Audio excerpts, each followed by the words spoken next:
We're ending off 2023 with one of the tamest triple collaborations that I've ever seen, but even though it's very simple and the collaborator didn't change that much, it's still one of the most hyped up shoes of the year. What's up everybody, I'm Seth Fowler, and today I'm reviewing the recently released Nike Attack Travis Scott. So this shoe initially released on December 19th, 2023 for a retail price of $120, and it promptly sold out. Which unfortunately means the only way to grab a pair of these now is by grabbing it for resale, which you can do through the YouTube shopping tab on your screen. I paid resale for my pair. I think I paid way more than I probably should have because I bought this early off of GOAT, and now the prices have tanked. But I mean, hey, if you want to grab a pair of these, now is probably the time because they're going for not that much over retail. They're still over retail, but it's not crazy numbers. And it's interesting because there really isn't too many differences between this shoe, the Travis Scott Nike Attack, and the Nike Mac Attack that released earlier this year in the same colorway, the light smoke gray colorway. And that shoe is essentially going for retail and even under retail in some cases. So if you want to check that shoe out, again, link to the YouTube shopping tab on your screen. So that really made me question, is the Travis Scott version of the Nike Mac Attack actually any better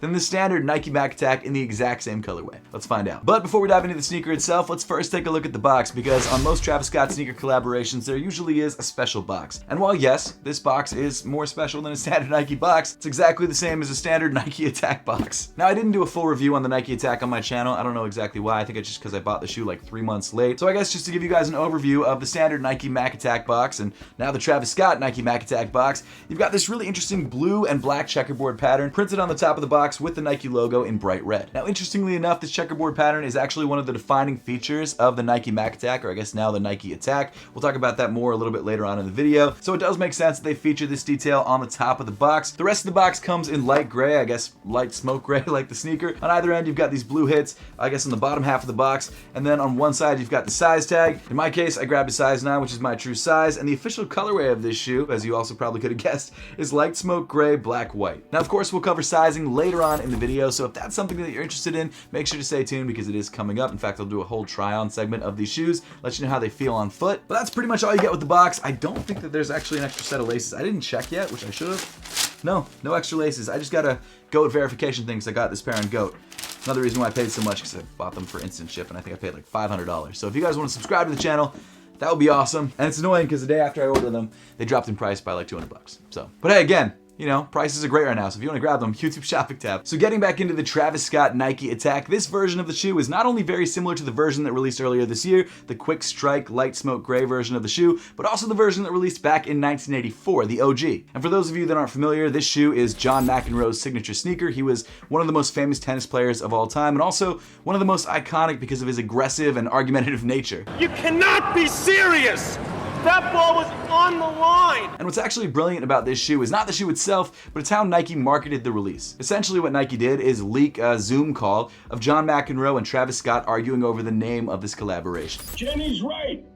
Okay, let's have a bit of a compromise here. Her suggestion is to do a Cactus Mac thing for this one shoe instead of Cactus Jack, okay? But I mean, somebody on here got correct me wrong, but this is my first time even hearing about this. Like, Cactus Mac was never a thing. Like, Lena, somebody. Come on, man. Show a little respect. This is my shoe. Lena, I mean, I'm not really like feeling it. It's like something about it just feel a little off. It's like a burger or something like that. Now, when that leaked video first came out, no one really knew if it was real or if it was staged.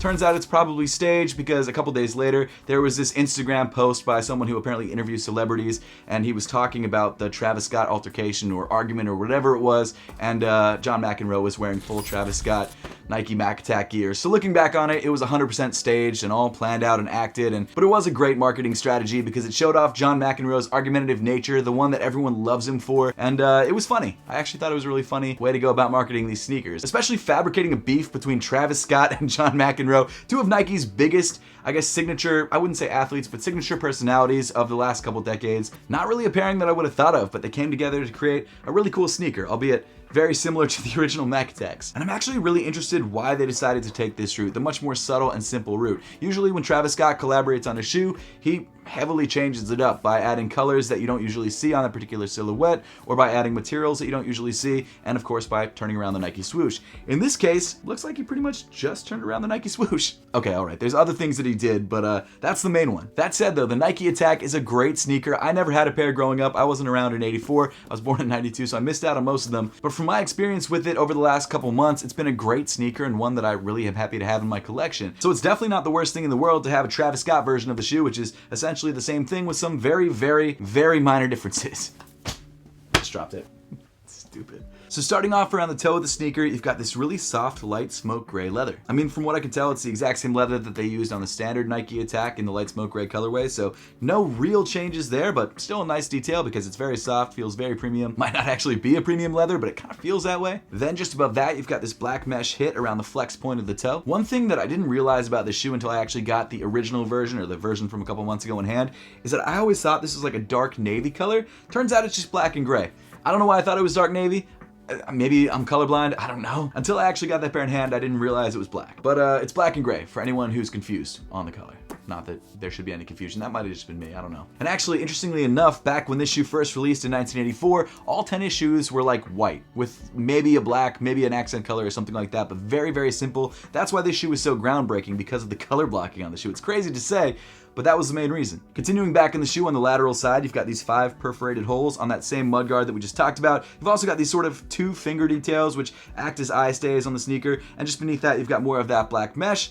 This is overlaid on top of the actual eye stay of the sneaker, and of course that comes in the same light smoke gray leather as the rest of the light smoke gray leather. Weaving through the eyelets of the sneaker, you've got these gray flat laces, and like I mentioned earlier, I don't believe this shoe comes with any extra sets of laces. At least my pair didn't, so hopefully no one else's does, because that means that I'm missing some accessories for a pair of sneakers I paid so much money for. But it looks like you just get gray laces, which honestly is fine with me. I mean, I guess you could switch out the lace color and give it some sort of more Travisy vibes by adding like pink laces or red laces or something like that, but they just come with gray laces, so that's what most people are going to wear them with. Beneath that, you've got this sort of cream-colored nylon tongue, and at the top of the tongue, you've got this pretty bright-colored Nike tag, which features that black and blue checkerboard that I mentioned on the box, which actually is the famed hit of color that is featured on this sneaker, the only crazy hit of color on the entire shoe, and Nike was so stoked on that because, again, at the time, there wasn't a lot of color on tennis sneakers, so that's the reason that this is such a huge deal, even though it seems like such a tiny little accent. That being said, I do still like it. I'm kind of surprised that they didn't add a Travis Scott logo or branding hit on this tag, but either way, it's a cool hit. It is, however, still featured on the standard Nike Attack that released earlier this year, so it's not unique to this particular collaboration.